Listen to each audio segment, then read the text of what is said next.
زندگی کی کامیابی ہماری تبھی ہے کہ جب ہمارا رشتہ وقت کے امام سے مضبوط ہو جائے۔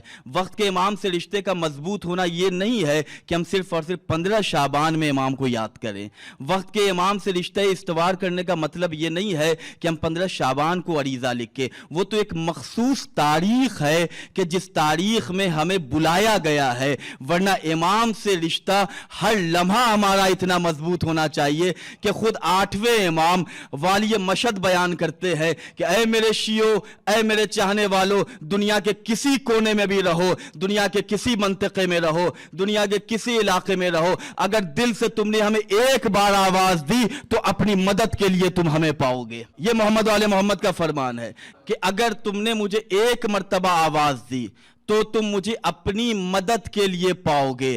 عزیزان گرامی، جن لوگوں نے اجر رسالت کو ادا نہیں کیا وہ کتنے مقروض ہیں، ان کے اوپر کتنا قرضہ ہے، وہ میں ابتدائی مجلس میں آپ کو بتا دوں۔ ان کے اوپر کتنا قرض لدا ہوا ہے اور اس قرض کے تلے وہ کتنا اپنے آپ کو مقروض سمجھ رہے ہیں۔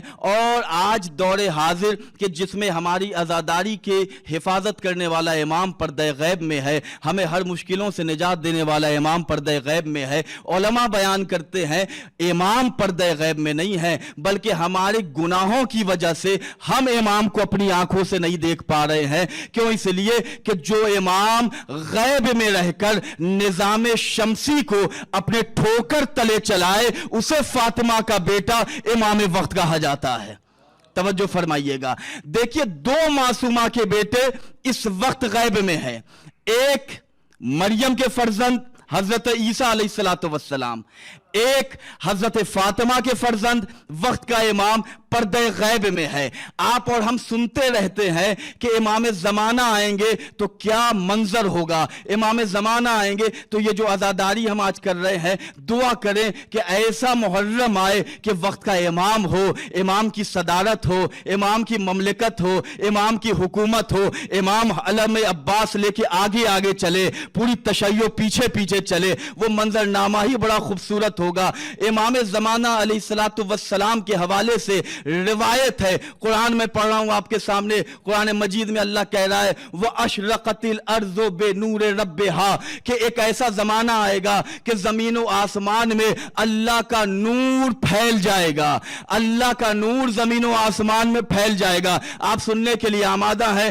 آپ کے کھلے ہوئے چہرے، آپ کے سرسبز و شاداب یہ چہرے اس بات کا پتہ دیں گے کہ ہمارا رشتہ غیب والے شہنشاہ سے ہے۔ روایت ہے کہ جب امام زمانہ علیہ السلام ظہور فرمائیں گے تو اس وقت مومنین کو روشنی اور نور کے لیے سورج اور چاند کی ضرورت نہیں ہوگی، بلکہ زہرا کا چاند جب نکلے گا تو اس چاند کی روشنی اتنی ہوگی کہ سورج کی ضرورت نہیں پڑے گی ہمیں۔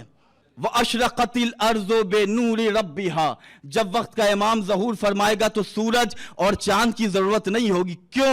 اس لیے کہ اس کا وارث آ گیا ہے کہ جس کے والد نے، جس کے جد نے ایک انگلی کے اشارے سے ڈوبے ہوئے سورج کو پلٹایا ہے، اس کا بیٹا آ گیا ہے کہ جو جب چاہے ستارے کو ڈیوڑی پہ بلا لے، اس کا فرزند آ گیا ہے۔ یہ چاند اور ستارے کی بات تو چھوڑیے، جو تقدیروں کو بدل دے اس کا بیٹا آ گیا ہے، جو مقدر کو سوار دے اس کا بیٹا آ گیا ہے۔ میں تو اس مجلس سے ایک میسج اور ایک اپیل کروں گا ان بے وقوفوں سے کہ ابھی بھی وقت ہے، تم کلمہ پڑھ لو اس کا، کہ جس کے کلمے میں نجات ہے، جس کے کلمے میں کامیابی ہے۔ نہ ماتم پہ اعتراض کرو، نہ عباس کے علم پہ اعتراض کرو، نہ عزاداری پہ اعتراض کرو۔ آج دیکھو کہ جس کا دربار سجا ہے اس کا بادشاہ بھی زندہ ہے، اس کا دربار بھی زندہ ہے۔ شاید ابھی تک آپ قریب نہیں ہوئے تو میں چاہتا ہوں کہ آپ اس کشتی میں سوار ہو جائیں کہ یزید باقی نہ اس کا مزار باقی ہے، یزید باقی نہ اس کا مزار باقی ہے، حسین والا مگر بے شمار باقی ہے، حسین والا مگر بے شمار باقی ہے۔ قُلْ لَا أَسْأَلُكُمْ عَلَيْهِ أَجْرًا إِلَّا الْمَوَدَّةَ فِي الْقُرْبَى، خلاف